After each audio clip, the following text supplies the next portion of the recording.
All right, it looks like we're live here with Mr. Brian Hare. Brian Hare, one of my best friends in the world is named Brian O'Hare. And so I think of you often, even though this is the first time I've ever met you. Well, what an honor to share a name. Yeah, yeah, he's a great guy. I mean, I'll tell you how good a friend he is. He's a twin, and his brother Crosby and I and Brian, hang out a lot and go carousing. They're Irish, so sometimes things go late. And one night, we were at the very late, very drunk stage of the evening when, especially Irish people, and I'm Irish in background, American culturally, but my name's Christopher Patrick Ryan, so there's a lot Ah, of I see a lot of it. Ireland in there. And at one night, the three of us were hugging each other, and they said, "Chris, you're like the third twin." And I was like, Oh, "Dudes, like that. If there's a higher compliment, I've never received it, and don't expect to." So anyway, maybe that you're is the close. fourth. You're the fourth twin. You've got the name all worked out. All right, well, I'll look forward to the hug in the pub in the future with Brian Crosby and you. Yeah. Okay. Good. We'll celebrate. So this is the first time you and I've met. I've met your wife. I don't know if we met in person or just online when she was on the podcast years ago, Vanessa. But we have very similar interests. You and I, obviously.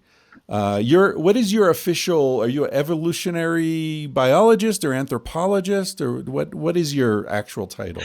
I think my real qualification is in biological anthropology, which I'm not even Hmm. sure that exists anywhere anymore. But Yeah. I think that's officially what's on the paper. But I'm interested in human evolution, the evolution of human cognition, psychology. So that means I spend a lot of time with animals, studying different types of animals, but also I'm really interested in the human animal too.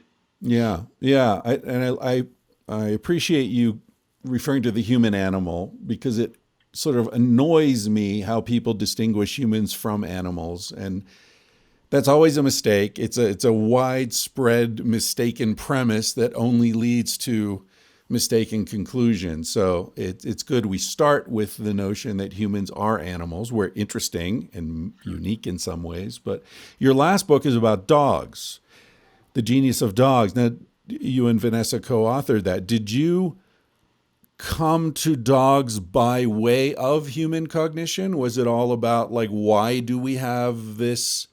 Because all right, I guess my question for you is I know that the book starts from the premise that dogs have very special adaptations to humans. And I guess my question is do humans have adaptations to dogs because we've co-evolved for so long? Yeah, that's an interesting one. Well, definitely our gut microbiota might. But Ah, good the point.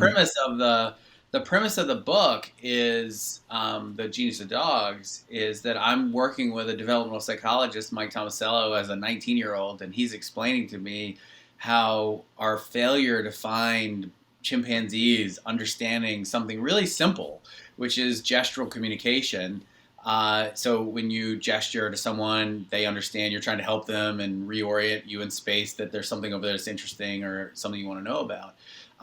That's easy for us. It develops 9 to 12 months of age, and it's critical for participating in culture, learning language. This is really difficult for chimpanzees and bonobos, our two closest living relatives. And he was explaining to me how he thought, and he said, this is unique.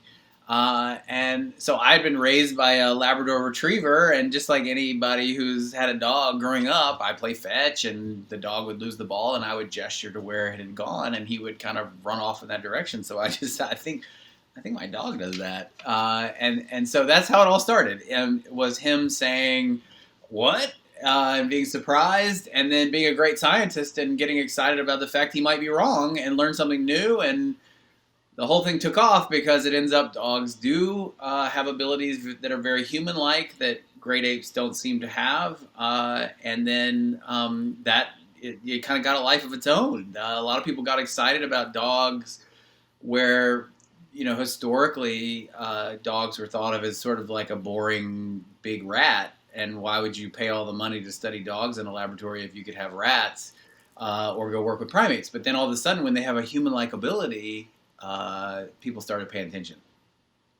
And it's interesting. Do you think dogs have this human-like ability through some sort of evolutionary accident?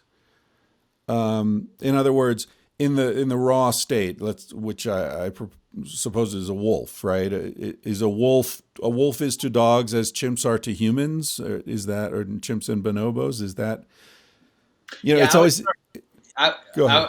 I would throw a couple extra species in there, but yes, in general, I would say wolf to dog. It would be chimp to bonobo, and then it would be Neanderthal to human.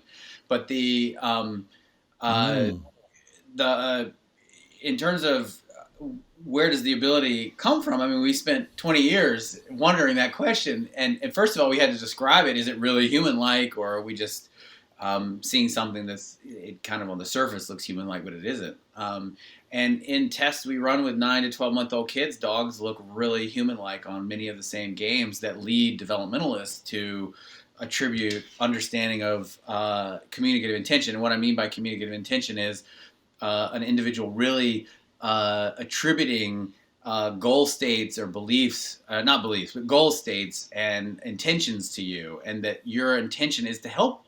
And so the idea is that dogs are making that same kind of inference. They're not just when you gesture, like sort of attracted to your hand or reflexively orienting in the way you're moving. They really are saying, oh, he's gesturing because he's trying to help me, and the idea is they're reasoning about what your intent is, and that's a lot to attribute to a dog. But based on the experiments we've done, that's sort of where we're left thinking they're, sort of what they're doing. And so we spent 20 years trying to figure out, well, if that's really true, where'd it come from? And long story short, dogs did evolve from wolves, and we think that in that process, as an accidental byproduct of selection for friendliness or tameness, dogs evolved this unusual ability. So is this different from theory of mind if they're attributing intention? It is a type of theory of mind skill, right? So if you think of theory of mind as sort of a suite of abilities, not just like one thing, but a suite of abilities, more think of it like a toolbox, right? So there's a hammer theory of mind and a screwdriver theory of mind, and whatever. They have one of the theory of mind tools, and it happens to be the tool that chimpanzees and bonobos don't have, that's vital for kids to become fully human in terms of their ability to engage culturally with others. And so it was kind of a surprise. Of all the tools that would be in the doggy theory of mind, this is the one. Where did it come from, and how could it be so human-like? Right. And why do species that are so closely related to humans not have that, which are also social species? So it's not simply a social species accustomed to dealing with others has extrapolated that across to another species. It's something innate in wolves that's not existent in chimpanzees and bonobos. Yeah, so it is that chimpanzees and bonobos have theory of mind abilities, and in fact, if you compare the dog toolbox, theory of mind toolbox, to the chimpanzee toolbox, I think the chimpanzee bonobo toolbox would be much bigger. Okay. It just happens that the little dog toolbox has this tool that happens to look a lot like our tool that's in addition to the chimpanzee bonobo toolbox. Interesting. So it's more of an overlap situation. Yeah. Right. Yeah. Right. Yeah. So kind of like the part of the Venn diagram that doesn't overlap between human, chimp, bonobo, the dogs have an overlap on that little piece, and so it became a little bit clearer why that might be when. Originally, we were thinking there had to be direct selection on this ability, and the logic there was because I've studied wolves and we've compared wolves to dogs, and it ends up wolves look a lot like chimps and bonobos on this type of problem solving. And basically, you hide things, objects, food, whatever, and you just gesture to where it is. You're trying to help the individual find what it is they're looking for. And it ends up that bonobos and chimps, they can learn to do it, but it takes a lot of practice. And once you teach them one cue, like gesture with your hand, but then you start looking, or I don't know, maybe you point with your leg or something. Even though you've just done it like 25 times and always told them the truth, and now you're going to use your leg instead of your arm, they're like, I don't know what you're talking about. They're just lost. They start guessing and choosing randomly. And so wolves kind of look the same way there. And it ends up that dogs, it's just like, oh, yeah, no problem. They totally get it with different gestures. And if they know one, they can kind of do a whole bunch. And the other remarkable thing is, it develops very early in human development, 9 to 12 months. Remember, humans are born with their brain at 25% of the absolute brain size. By 9 to 12 months, it's not even 50% really of brain development. And you've got this early theory of mind ability that's unique to our species that then allows us to start learning from others in a new way that other organisms don't. And so that's one of the other features of this in humans is early emerging. And that's what we found in dogs too, is that 6 to 9 weeks, dogs are already starting to show skills that are very human-like. So it's early emerging in us, it's early emerging in them.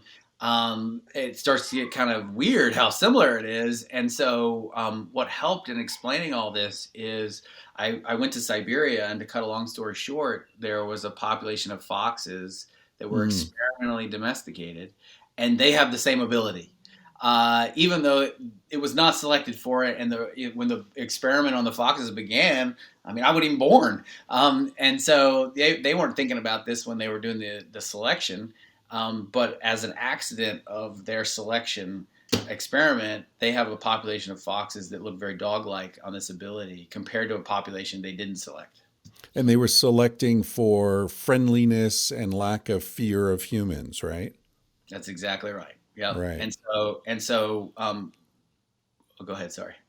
No, you were going to Oh, say I the was same just gonna thing. say, Like the other things that happened was they got the floppy ears and yeah.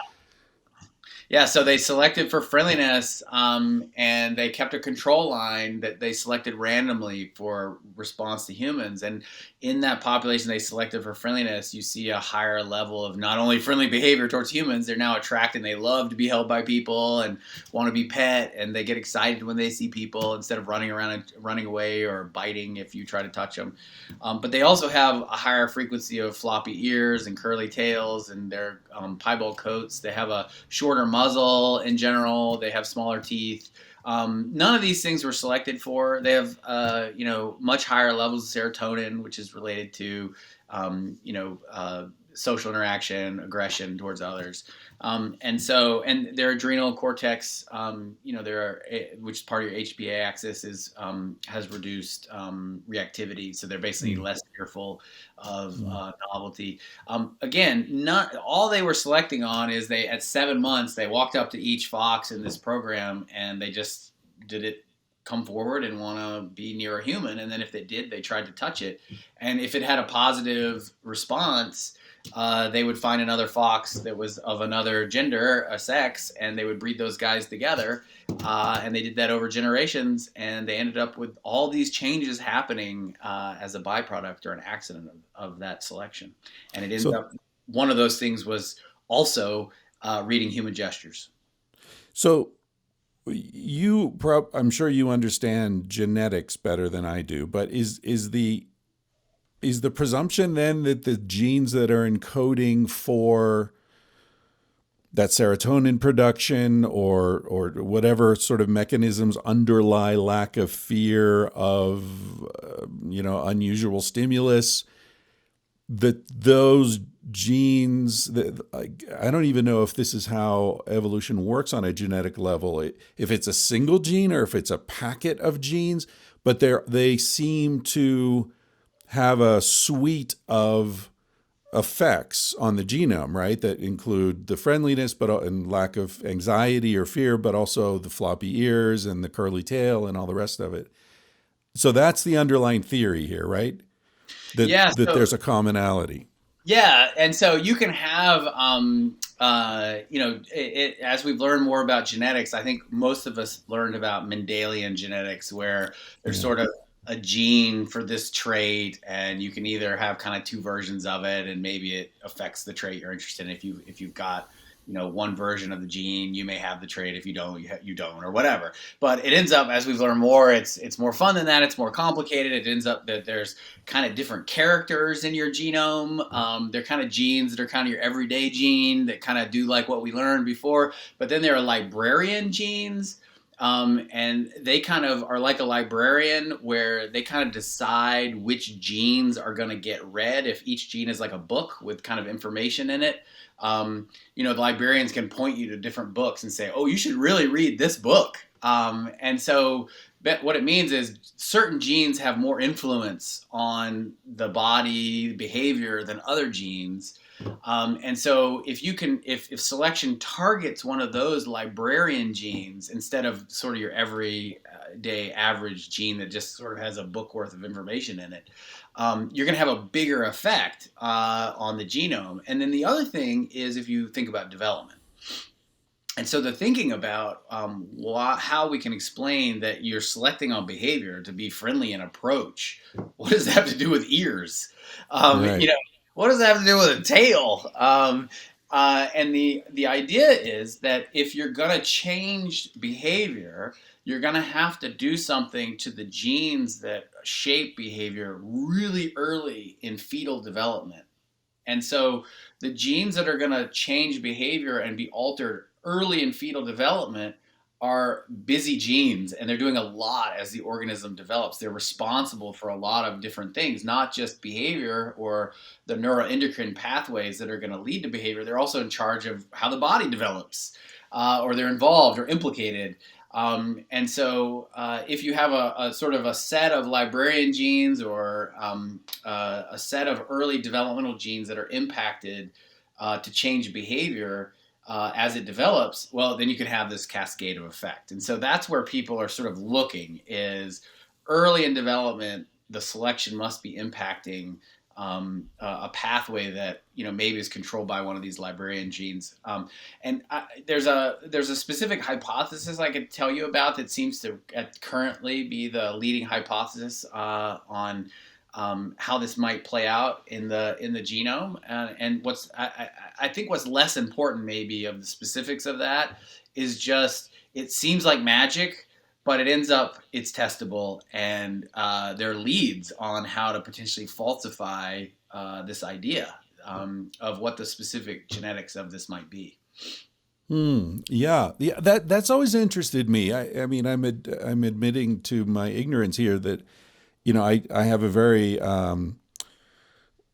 sort of what's the word, layman's understanding of how genetics works. The Mendelian thing never seemed like it was enough to me. I hadn't heard of librarian genes, but it always seemed like things are being selected at a life stage, as you're describing, in a developmental stage, where natural selection isn't really occurring. Sexual selection certainly isn't.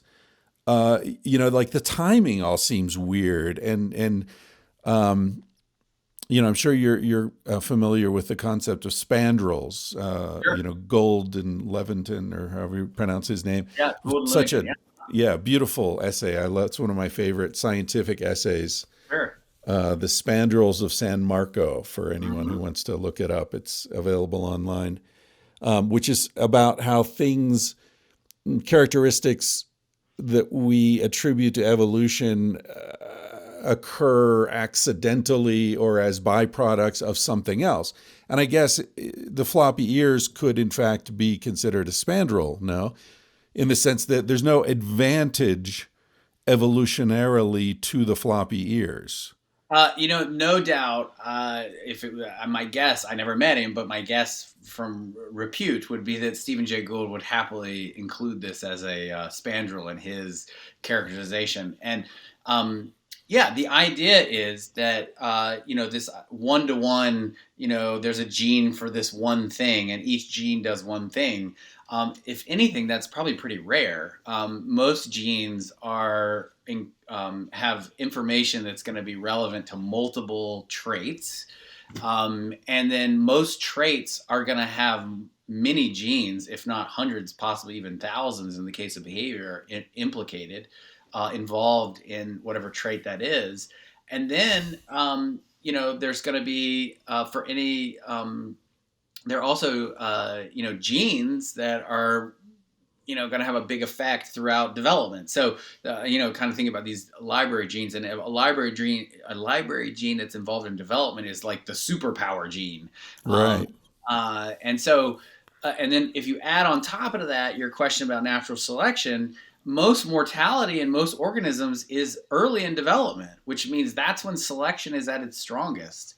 And Darwin's challenge was part of his challenge, and he wrote 2 books about domestication, it was all about where does variation come from, and he was using domestication as an example of, look at all this variation in these domesticated animals as they're under selection. There's plenty for selection to act on, and a lot of the variation is going to be early in development as a result of these library genes getting knocked around. So that's sort of one of the places people are really excited about. But I mean, it raises so many questions for me because, as you say, so many different genes are implicated in any given trait or behavior, certainly behavior and trait, that it's hard to wrap my head around how Darwinian selection works then, because it's like everyone has a bucket of genes and natural and sexual selection is sort of choosing among the people, but each of us has this huge bucket of mixed up genes. And to the extent that selection is choosing based upon some discrete characteristic, I mean, I guess if you do it enough times, it comes out in the wash. But it does, intuitively, it feels impossible. It does. I agree with you. And I'm not a geneticist, so I think what you're struggling with is somebody who, I spend most of my time studying behavior, and then you go talk to geneticist friends, and they'll say, well, there are thousands of genes involved in that, and you sort of say, oh man, this is hard to wrap your mind around. But yeah, I mean, the argument is that sure, there are thousands of genes involved, but there may be 15 that vary between different individuals related to some specific trait, and maybe it's dose dependent. Maybe if 5 of them are in a certain direction versus 10, you might have a little bit more, and so then selection could act on that variation. I mean, I think the main thing to take away isn't that there's less or it's harder to explain natural selection because of this. It actually becomes easier because it means there's so much potential for variation, because that's actually been the big challenge, is not as much. The big challenge for evolution hasn't been, how would you explain how selection works? Because it's a lawful property. If you're dead, you can't reproduce. That's pretty easy to demonstrate. The harder part is, where does the variation come from? And when we're thinking Mendelian, its mutation is the main player. But what I'm suggesting is actually, if you don't have these one-to-one traits and you've got thousands of genes and you've got librarian genes, a tiny little change to certain genes, even how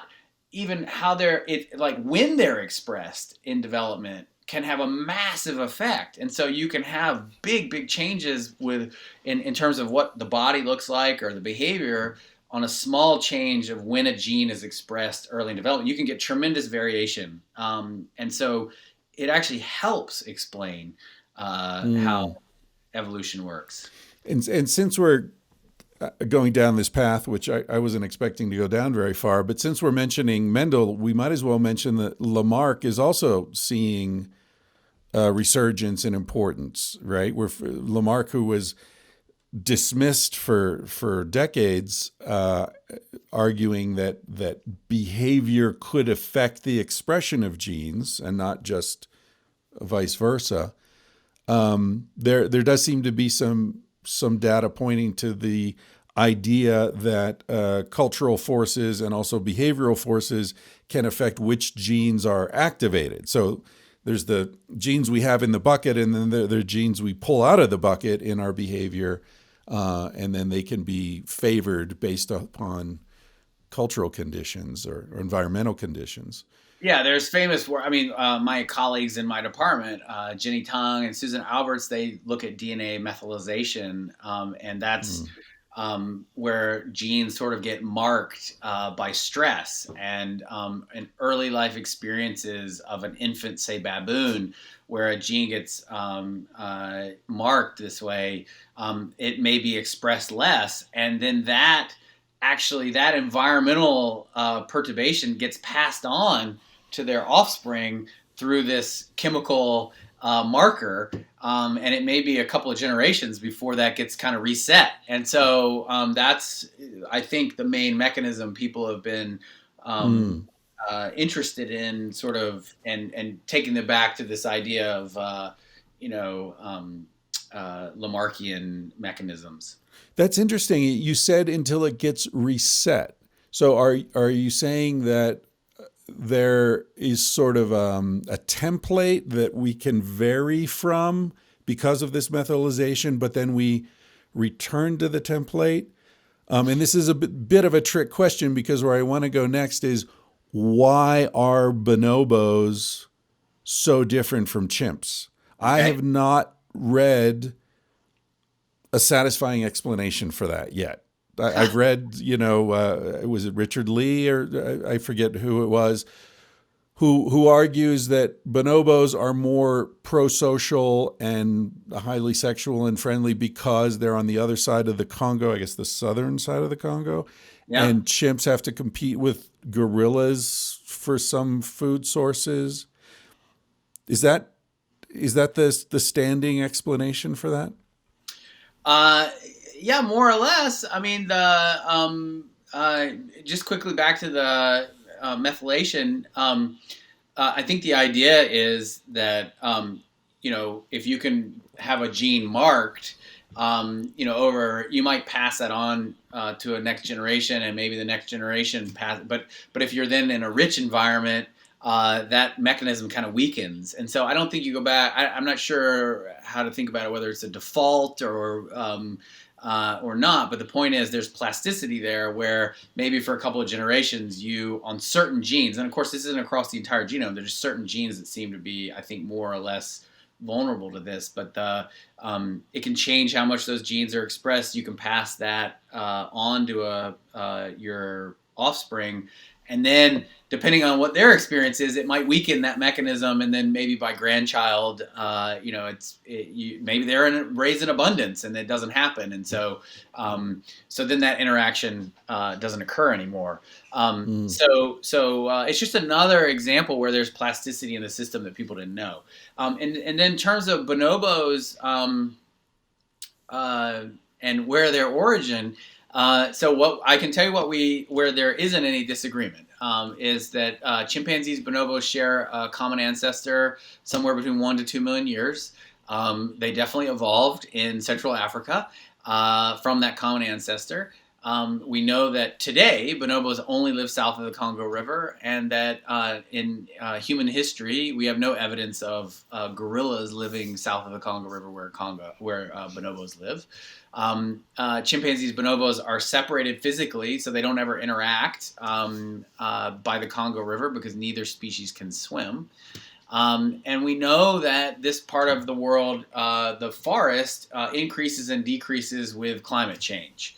And so the thinking is that at some point within 1 million 2 years ago, there was a climate change where the common ancestor was actually separated into two parts of the Congo. That forest shrunk enough where the river separated the two populations, and they couldn't then, they no longer could interbreed. And south of the Congo, the thinking is, if there was something ecologically different, and the key thing that we think must have been different is it must have been the environment was more predictable. It must have been that it was easier for females to find food, and to find food more predictably than it is for female chimpanzees, than it would have been 1 million, 2 million years ago when that separation occurred. Something about that ecology had to be more predictable. And so then I think that's where there's a lot of agreement. Then where it gets more difficult is, okay, well, what was the thing that made things more predictable? And one argument is, well, if you don't have gorillas, the fallback food that chimpanzees eat when there's no fruit available, which is their main food, is terrestrial herbs on the ground. And guess what? That's the main food of gorillas. So if you're living in a gorilla world and you go and the refrigerator's empty and you're like, oh, I got to go to the canned food now, and you turn around and actually your teenager just took all the canned food to college with you, and now you're in trouble. In bonobo land, there's nobody eating your canned food, and so you don't want to eat the canned food, but it's there if you need it. And that means you can more reliably hang out and not be worried about being hungry. But that's one idea. It's not necessarily the only idea. Well, that idea, that explanation has never satisfied me, because there's embedded in natural selection is this sort of assumption of Malthusian saturation, right? That any population will grow to the point where whatever resources are available, limit its further growth. And so, using your metaphor, like, okay, the gorilla hasn't taken your canned food, but there are plenty of animals in a jungle that eat terrestrial herbs, right? So presumably their population would grow to the point where that resource would be as limited by them, whether, whatever dikers or whatever animals in the jungle eat that particular food source. So that's never made sense to me, because it's like, quickly those animals the population would have increased so that resource was just as limited, whether by gorillas or by something else. So I understand. I completely understand the logic of what you're saying, and it can be confusing. But let me give you another example. When you have organisms colonize islands, often what happens is, especially if it's a small island that's pretty far away, you have a much more limited set of species that you're going to be competing with. And so not only can you have a lot more speciation, but also you may, especially as you start out, there's sort of fewer species you're competing with. And I think the argument in this case is that south of the Congo River, it's a little bit like an ape island. There was only one species of ape, and I agree with you that isn't there something else that eats those herbs? And the answer is actually not really. Really? It's the bonobos, and so they kind of evolved to eat both and cover both niches in a way that you don't see those two individual species. And so I'm sure we could talk to somebody who disagrees with that and would agree with you that they don't buy the idea. But I just wanted to tell you, I think it's like thinking about islands where you're going into a new space. It's an island. And so I think the prediction that I would make based on what and I agree with your argument, is you might in a few million years see a speciation event where you get a gorilla-like bonobo, where actually because of what's known as niche partitioning, you've got one species that ends up being more chimp-like and one that's more gorilla-like, but it actually has a bonobo common ancestor. That might happen, but there's not really anything that relies on these types of plants that I know of that would be a direct competitor in bonobo land. So to me, the problem with that argument is those resources seem infinite to me. They're everywhere. So really, the gorillas eat all that, but that's it seems like it's all over the place. Well, it does raise a really interesting point, and this goes to Civilized to Death and Sex at Dawn, two books that I've written, where I'm basically arguing against this Malthusian presumption, at least in terms of human evolution, right? Because so much of the sort of mainstream view of human evolution and the presence of violence in human evolution is this idea that humans were always in like a death struggle for scarce resources. Whereas when I look at the evolutionary past of humans, I see a species that can eat, I don't know how many different species of plants and animals, basically everything, right? We're very omnivorous. Our digestive system is able to eat to process so many different foods. And human population was very low. The planet was not saturated. One could argue it's not even quite saturated now, right? Based on industrial agriculture or whatever. And so I don't see the logic of this presumption that people were always on the verge of starvation. I see this super clever, super adaptive, malleable species spreading into environments in which there was no real competition. And so I don't know. It's this weird thing where there's wisdom in ignorance, but there's more ignorance in ignorance. So I'm aware of how ignorant I am of the real nitty gritty of genetics and evolutionary theory. And, I've never studied these things formally at Harvard or Duke and so I don't know what I don't know, but that seems to be a false assumption about human evolution. And you've written about the survival of the friendliness. So this is sort of a natural segue to the fact that nonviolence has, I think, an underappreciated evolutionary advantage, value, that hasn't really been cooked into the discussion as much as it should be. So I do think that survival of the fittest, which we're all familiar with, is probably one of the most misunderstood phrases in science. I think it's often misconstrued to mean the biggest, the best, somehow the biggest group or the alpha male. The most aggressive. Yeah. The most aggressive is somehow intrinsically more valuable and deserving of more somehow. And that those are the organisms or groups or individuals, whatever, who are somehow better. And I mean normatively better. That is obviously not what survival of the fittest was meant to mean biologically, and it's a very narrow definition. It just means that organisms are optimizing reproduction and reproductive success, which has a very specific definition in biology. So survival of the fittest means basically your ability to reproduce and pass on your heritable information to future generations. And so if you take a step back, and the reason that our book is called Survival of the Friendliest, if you take a step back and you ask the question, okay, well, if you look at Earth and the organisms that have been not just successful, but I mean super successful, have crushed it in life, I think almost every single one, the answer is there was a new type of friendliness that evolved in that organism or class of organisms that then allowed for a new type of cooperation, and it allowed them to win in a big way at life and in their ability to leave many, many offspring. So we can we could start with flowering plants that are actually a relatively recent evolutionary event in the evolution of plant life. And basically it is, I will trade you some food if you will help me pollinate. And now they dominate the landscape.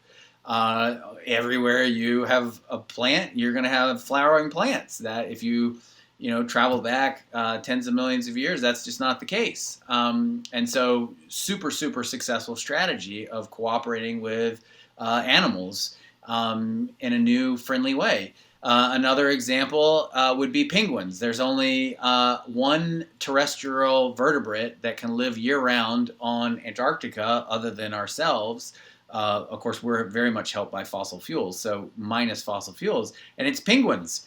And the secret of the penguin, and the reason that emperor penguins can spend the winter in Antarctica, is because unlike pigeons on the power line that have to be separated from each other because they don't get along and they're not tolerant of individuals crowding in their space, penguins are actually attracted to each other and they like to be close together, and that actually keeps them warm for the winter. They form these huge packs where they smash into each other and they basically hug all winter to stay warm. It's a type of friendliness. That led to a type of cooperation that means survival in a place that no other organism can survive. And we can move to cleaner wrasse. They're the fish that clean the mouths of other predatory fish. A fear was replaced with attraction. They actually swim into the mouths of predators, and they clean the teeth of the predators, and they make a very good living by doing something that on the surface seems really, really stupid. See, that's a great example of an evolutionary step I can't wrap my head around.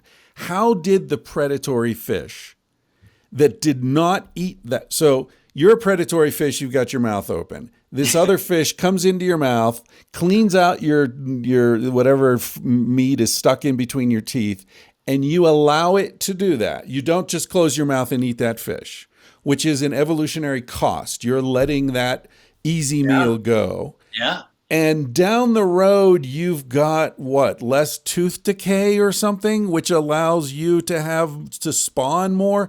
And somehow, like, you see what I mean? It's like yeah. It's a hard thing to see the steps, isn't it? I don't see how it works. I agree with you. But fish are wonderful. They really help on these things. We all love fish. Yes. They are wonderful because there's so many good experiments. So the the long is one of the other things is that cleaner wrasse don't just go immediately into the mouth. They also clean the body.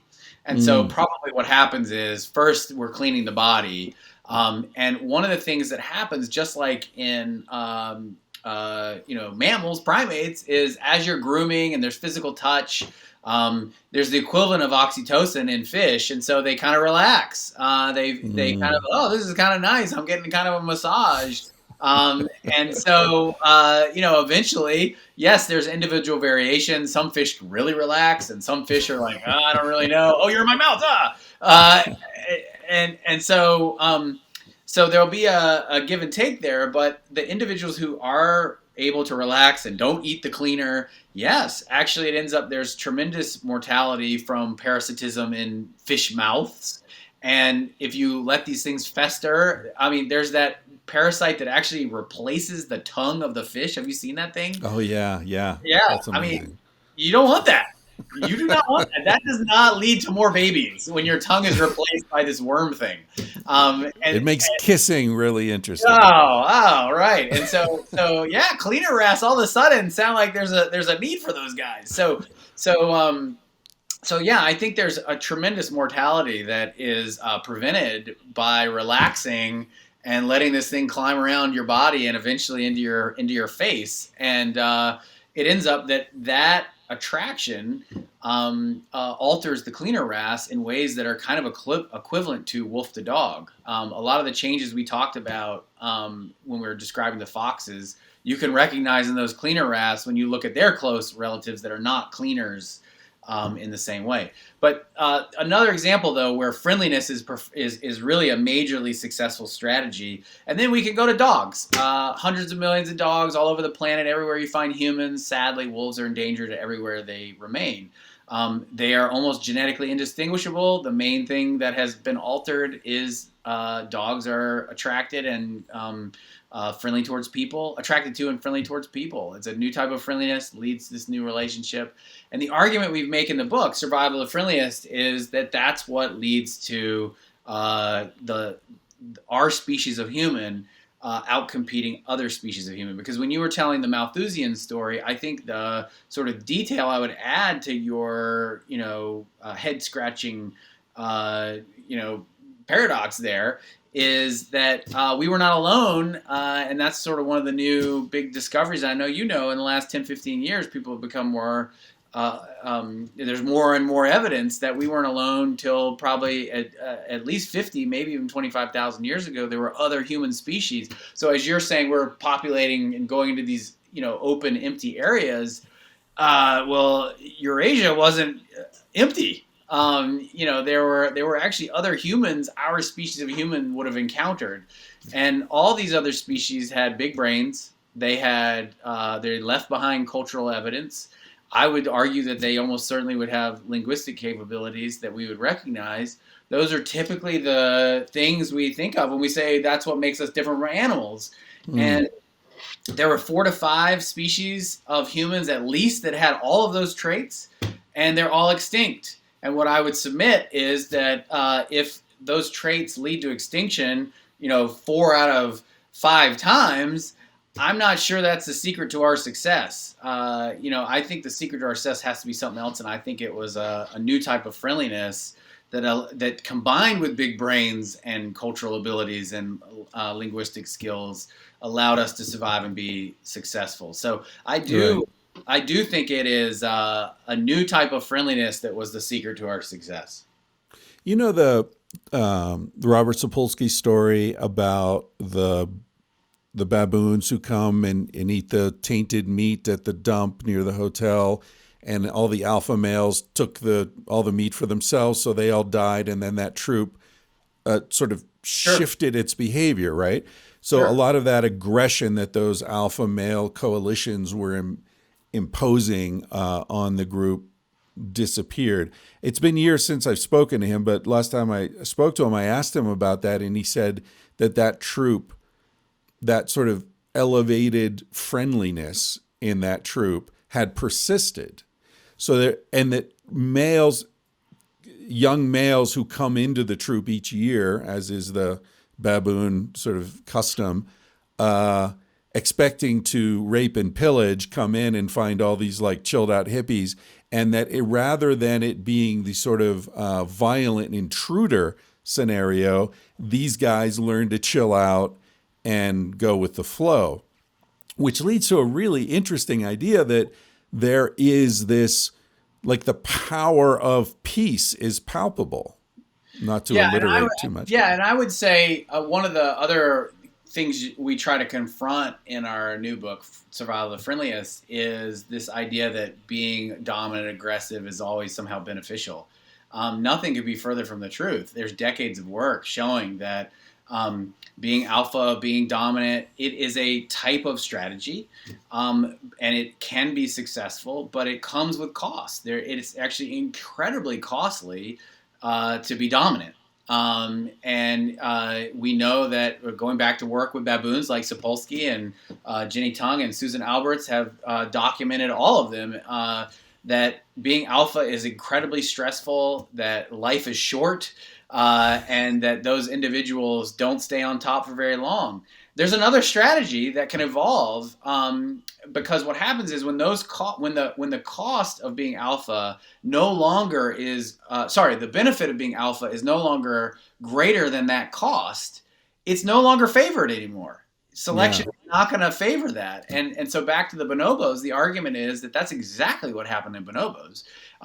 Males no longer being a despot and trying to be alpha paid big dividends, and natural selection actually favored friendliness. And so think about the wrasse, think about the dogs, think about friendliness is selected for all the time in nature, and it's usually incredibly successful as a strategy. And it's what happened with bonobos. There was a change in that cost benefit, and friendly males were at a way bigger advantage. And today, both of the field sites, and this is just riffing off your version that's sort of an accidental event in the baboons, but one that we now think is part of bonobo biology because it happened over millions of years, the same process.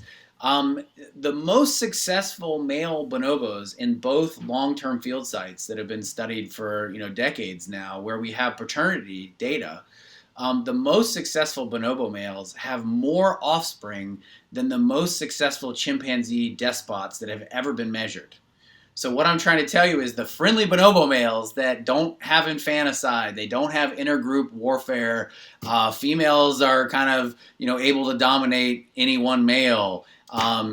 They actually have more offspring if they are preferred by the females than any male despot in chimpanzees. That's interesting. The friendliest males win. They win big. And I cannot tell you that there is overwhelming evidence that in a species, in an ecology where friendliness is favored, it has huge evolutionary dividends. So do you trace human evolution? I know for people who don't know this data in detail, we did not evolve from chimps or bonobos. We evolved from a common ancestor that they shared, what, 5 to 7 million years ago, something like that? Yeah, that date's getting knocked around a lot recently. I People are see more that. saying 7 to 9. So Yeah.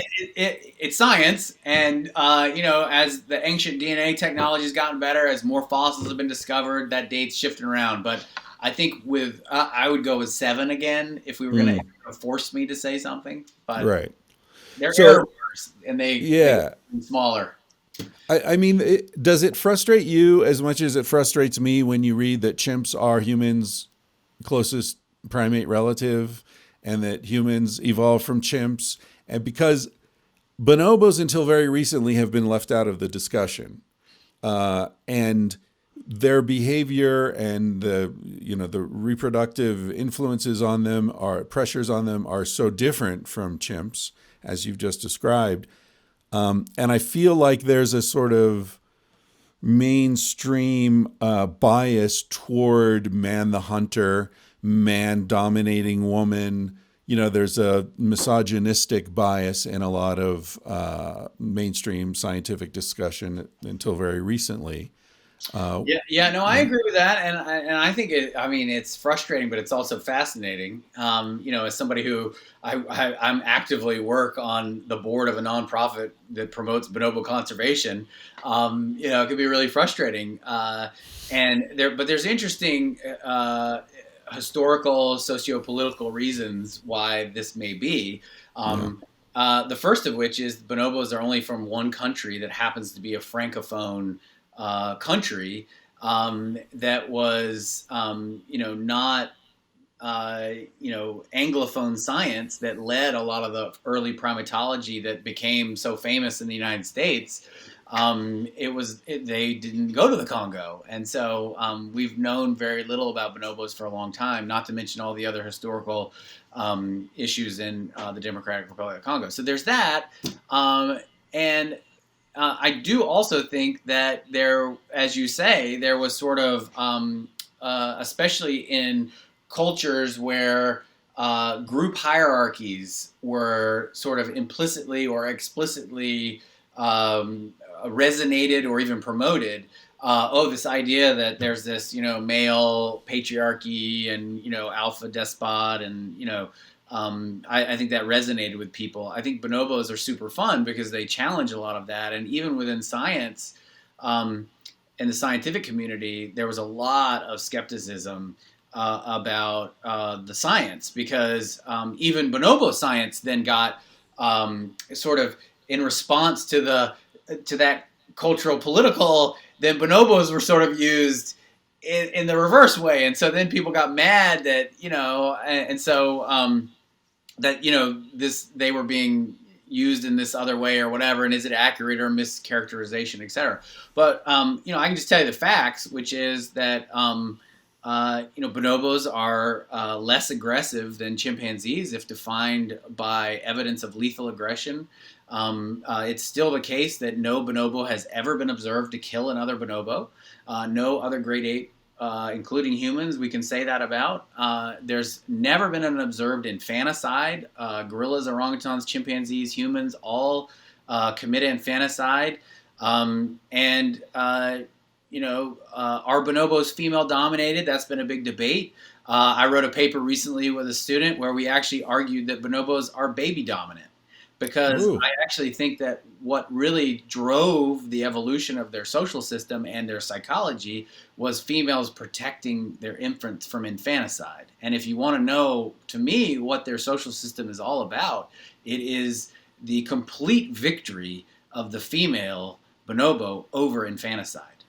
And so everything in their social system is about preventing infanticide. Which from a female perspective is a horrific thing, both psychologically, but from a reproductive success point of view.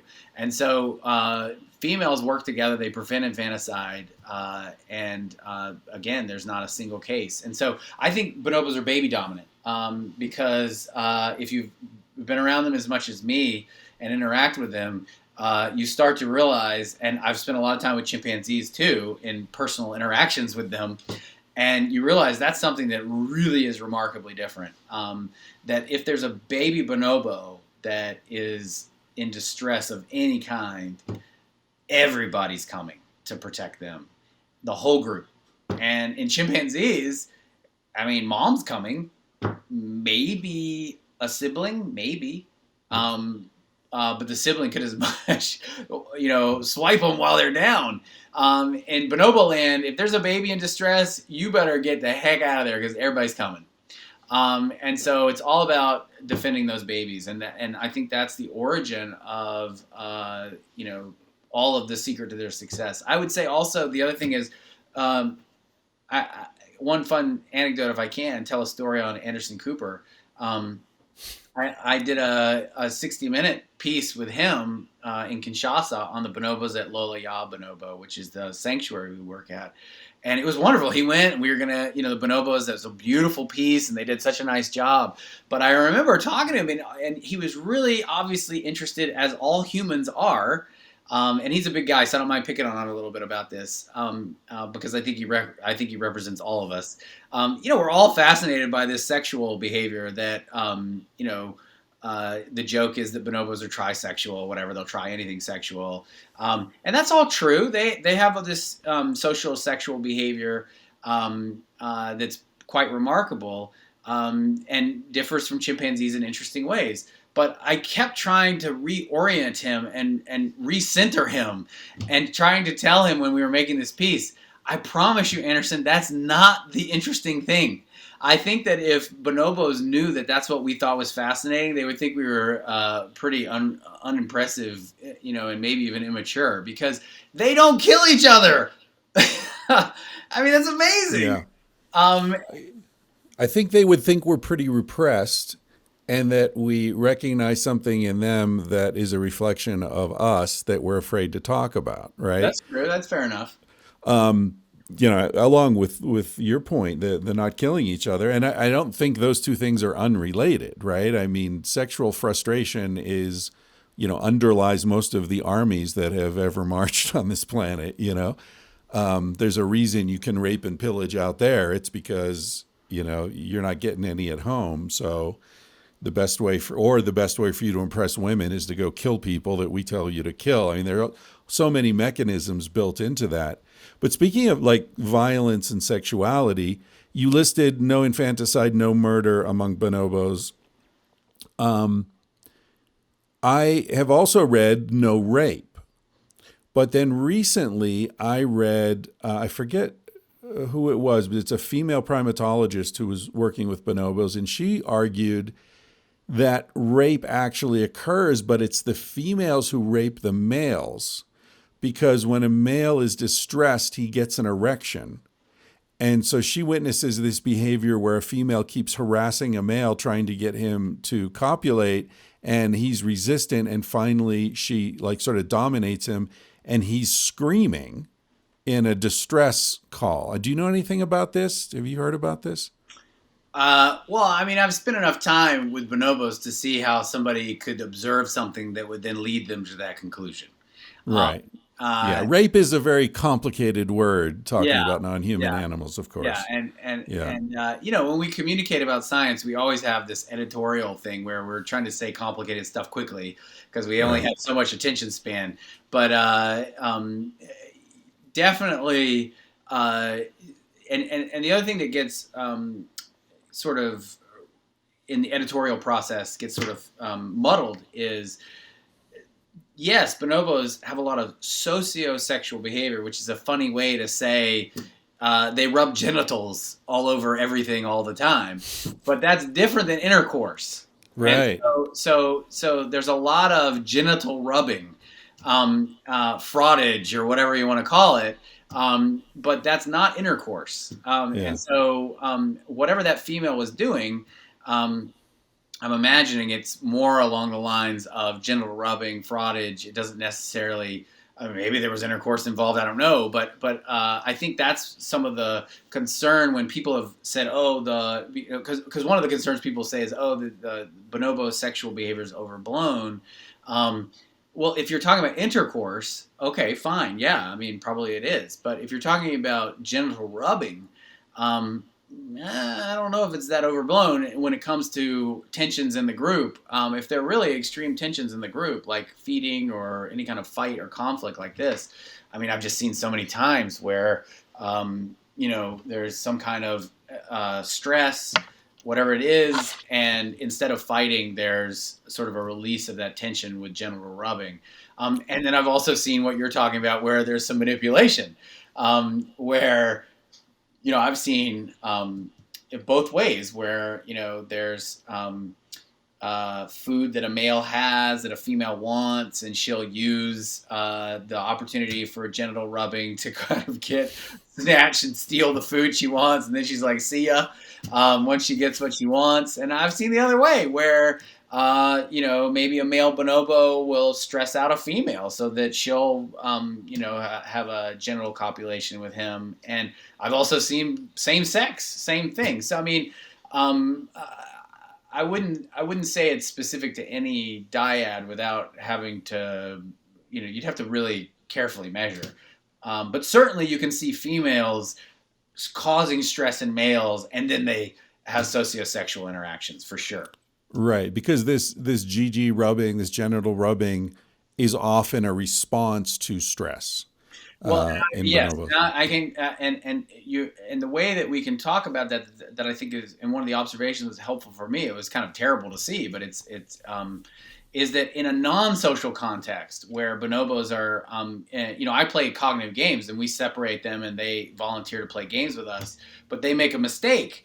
They're not understanding the game, they're not doing well, and often what happens is they want to have a genital rub, and they may rub on the floor, or they may and so it seems to be, and the hypothesis is that probably that genital contact releases oxytocin, which is an antagonist to cortisol, and it reduces stress, and so they can feel better, and that's probably what's going on mechanistically. It's interesting that mechanism doesn't appear to have affected chimpanzee evolution. I would argue that it has affected human evolution. I have argued that a lot of these traits that we see in bonobos are shared by humans and not necessarily by chimps. I once asked Franz Duval, maybe you know this, can bonobos and chimps, if a bonobo and a chimp have sex, will they have viable offspring? Do we know that? Yes, they can. And so this gets into deep questions about how do we define what a species is. That's I followed up with Franz on that, and he there was this long pause, and he looked at me and he said, "Never ask a biologist to define species." Yeah, right. Yeah, that's he's wiser than me, but the data is, yes. I mean, unfortunately, and it's all, and I say unfortunate because these are both endangered animals, and they are beings that deserve the utmost respect. And so playing around and creating hybrids, I don't think is respecting them as individuals or the organism and the way that they deserve to be treated. But that aside. There are people who have, by accident or intent, crossbred. Luckily, it has not happened frequently. But yes, there are there are a handful of individuals who have bonobo and chimp parentage. So, and do we have any data on them behaviorally, or is it so contaminated by the uniqueness of the situation? Because I'm wondering if you took a chimp, because I remember Franz did this experiment with, I don't know if it was macaques or two offspring, yeah, right, where you bring them over and they, what happened? The more violent species adapted to the more peaceful context, right? Yeah, I mean, basically, if you cross foster, there's enough plasticity, or there's enough play there in the development that if you're raised in the more Pacific species, you are going to be a little bit less, aggressive, and vice versa. So, and that's been shown in multiple. Franz did it before him. Hans Kummer did it with Anubis and Hamadryas baboon, that kind of cross fostering. Not Right. as early in development as Franz did, but yeah, there's play there, and no one's done that with bonobos and chimps. But often people ask me questions like this. I don't think that's what you're driving at, but just for fun, since often people wonder, they'll say, well, can they interbreed? And I have to remind them that they live in separate places. And they say, well, if chimpanzees lived where bonobos lived, wouldn't they wipe out the bonobos? And I always find that fascinating, that people just assume that somehow chimpanzees would do better. And I think the answer is no. I think the answer is that, it's so costly, the social system of chimpanzees, that I think it would be much easier for the bonobos to outcompete. I submit to you again the fact that the most successful bonobo males have more offspring than the most successful alpha males. So when you have that cost-benefit change, friendliness wins. There's so many examples where friendliness wins. It's not like, oh, friendliness only evolves if they're not the bad guys there. No, it just wins. It's better. It's a better strategy if the ecology favors friendliness and allows for it. Then it's going to win because it's less costly and it has way more benefits. And when would the ecology not favor it? Because I'm thinking, you're talking about abundance being a pro-social context, but I'm thinking also scarcity. Among hunter-gatherers, the Inuit people, for example, are super strict about sharing and welcoming any stranger who happens to wander, to the village. You bring them in, you take care of them, you feed them. Societies like Afghanistan, Pakistan, there's so many, if you look at societies in which food is not abundant and risk is high, they tend to be the most welcoming of strangers.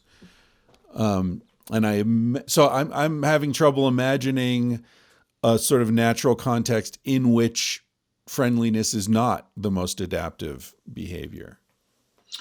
Well, I mean, in the game theoretical, scenarios where you have hawks and doves playing it out, I mean, you can certainly arrange things where friendliness doesn't pan out depending on what the context is.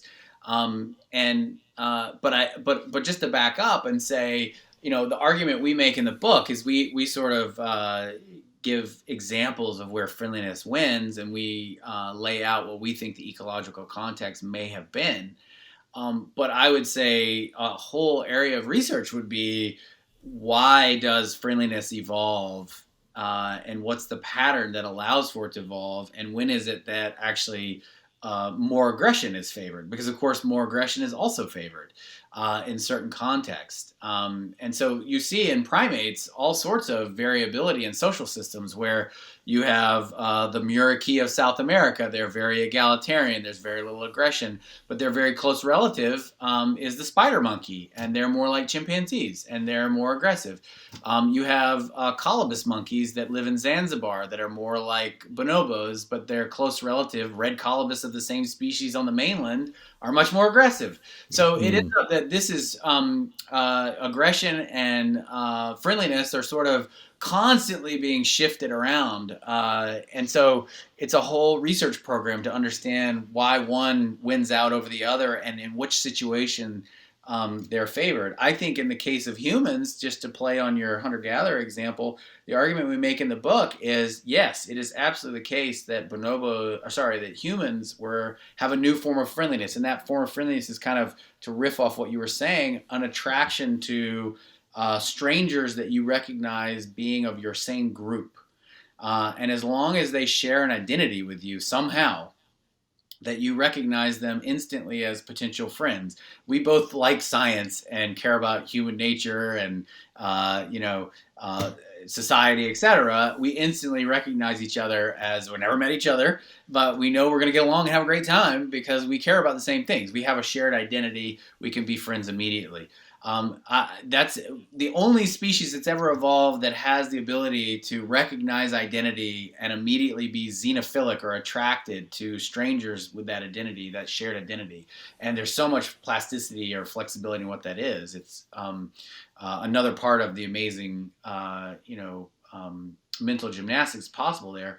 But the flip side of that is, and what we make the argument in the book is, it also explains the paradox of the intergroup aggression that we struggle with as a species. It explains both our kindness and cruelty, and of course, this is inspired a lot by Richard Wrangham and his thinking on the same paradox.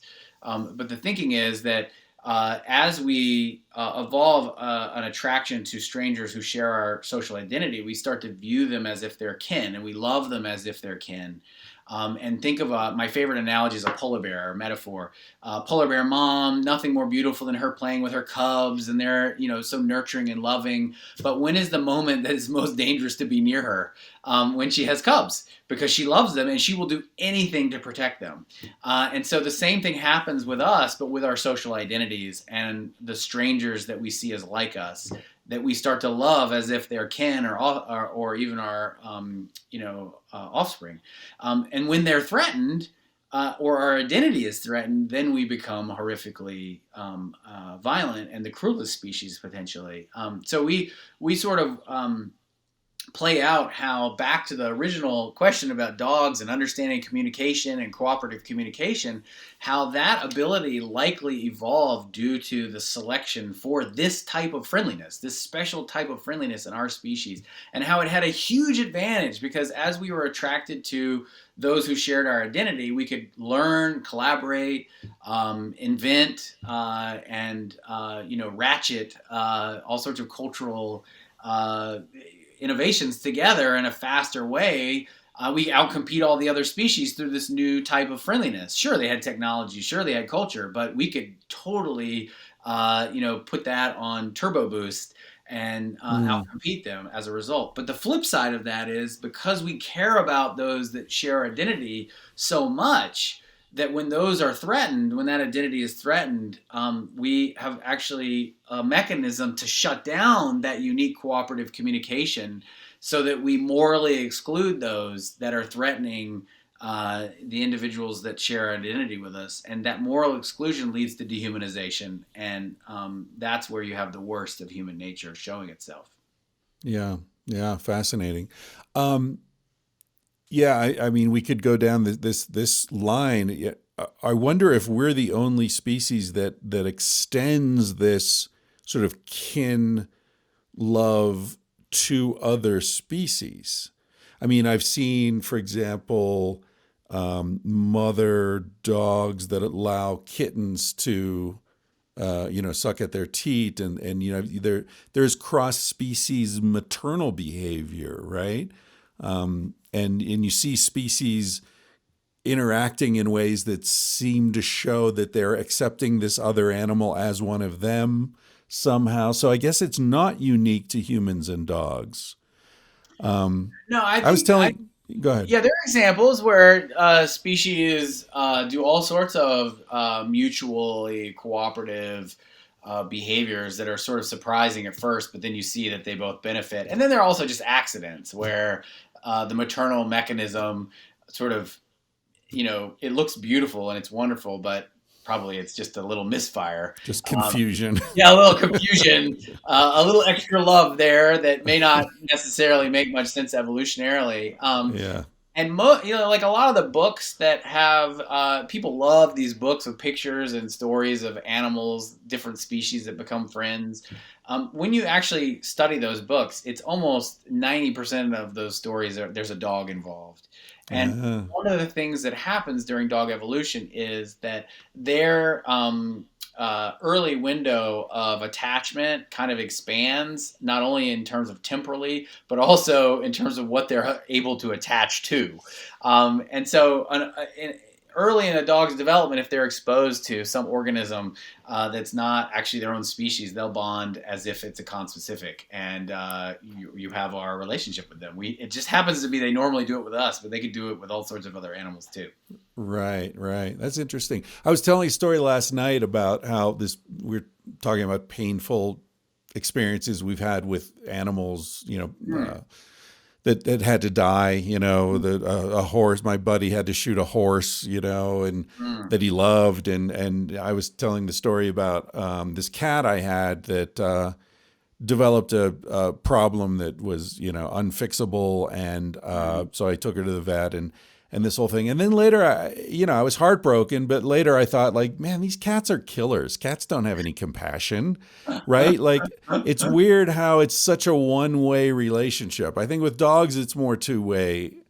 But with cats, they're like, yeah, whatever, dude. Like if you were small, I'd kill you and eat your head, But since you're big, I'll, purr and get on your lap. It's a weird. I mean, is there evidence that cats have any of these capacities that you've located in dogs? Yeah, for the of all of the hot topics we've talked about, this is where I get the most nervous, believe it or not. And I'm gonna plead the fifth on this one, because is Vanessa a cat person? No, but they're out there. And they're mean. Yeah, and, I love the cat lawyer. Not to, no, but I would say what we have evidence for in dogs that we don't yet have evidence for in cats, to keep it purely scientific and boring, is an oxytocin loop. So there is evidence that as you interact with your dog, make eye contact, physically touch your dog, that it increases the oxytocin in your body, it increases it in the dog. And so that's been interpreted as evidence for social bonding. It's the same mechanism that allows for parental offspring bonding in our own species, within species, but it seems that dogs have hijacked that.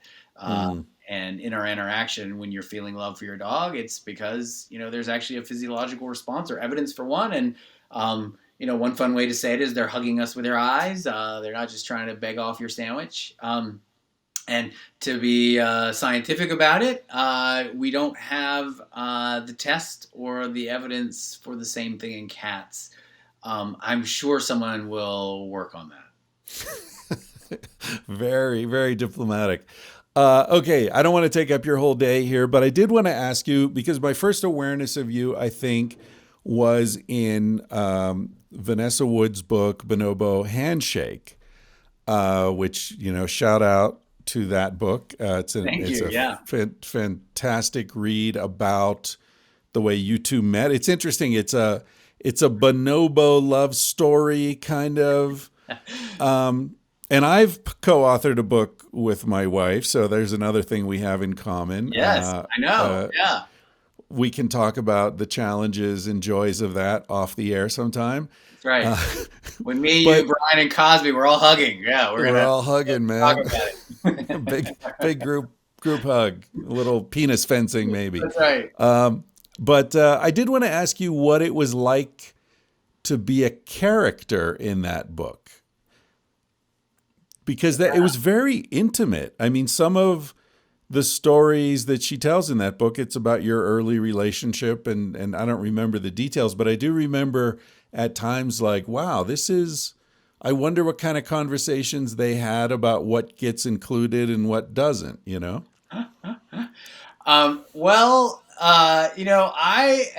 try to be the best bonobo male I can be every day.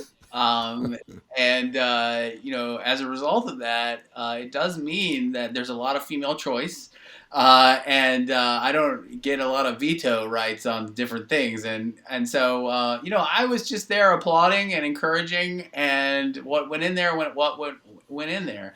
I think the one we didn't really talk about much at all. I was fine with it. I was just so happy that there was going to be this tool to get people excited about bonobos and think about human nature juxtaposition, that I didn't care what she said about me, really. But I think the one thing we talked about was there's a scene there where in the book where I get really mad at her, and there's almost potential for violence. And that was the one where it was like, oh my God, are we going to put this in the book or not? And that was the one where she asked me, are you sure you want that in there? And so I appreciated that she asked me. But in the end, the answer was yes. Yeah, I think so. Because, the whole book was about bonobos not having lethal aggression and the potential for human genocide in the background of Congo.